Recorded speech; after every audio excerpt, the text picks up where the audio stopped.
Apakah semua jenis lebah menghasilkan madu? Jawabannya tentu saja tidak.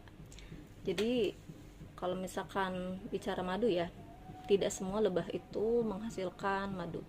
Justru kebanyakan mereka itu hidupnya soliter atau sendiri. Adapun yang berkelompok tapi tidak menghasilkan madu.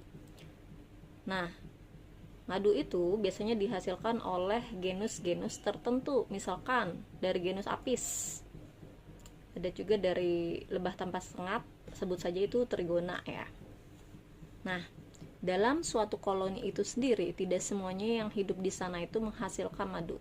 Jadi kan ada 3 nih yang tinggal di situ. Pertama ada si ratu lebah. Jadi dia itu hanya satu. Dia kerjanya itu hanya memproduksi keturunan atau memperluas populasi. Yang kedua itu ada drone atau lebah jantan, kerjanya hanya kawin lalu mati. Yang terakhir itu ada lebah betina. Nah, dia inilah yang memproduksi madu, jumlahnya paling banyak di dalam suatu koloni. Dia itu mengerjakan semua pekerjaan yang ada di dalam maupun di luar sarang.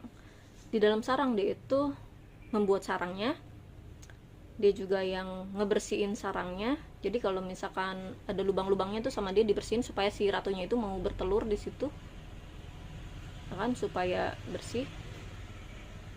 Terus dia juga yang ngasuh adik-adiknya, larva-larva yang ada di situ, bikin royal jelly. Dia juga yang buang-buangin sampah yang ada di dalam, misalkan ada yang mati sama dia dikeluarin. Kalau misalkan terlalu besar dibungkus dengan propolis.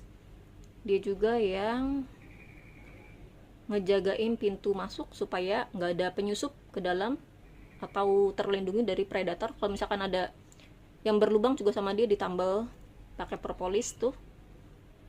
Nah, kalau misalkan semua pekerjaan di dalam sarang dia juga udah kerjain, dia akan kerja di luar sarang. Di luar sarang ngapain ya? Itu dia itu ngambil air, ngumpulin nektar, terus polen sama getah atau resin juga untuk jadi propolis. Jadi dialah yang betina saja yang menghasilkan madu gitu.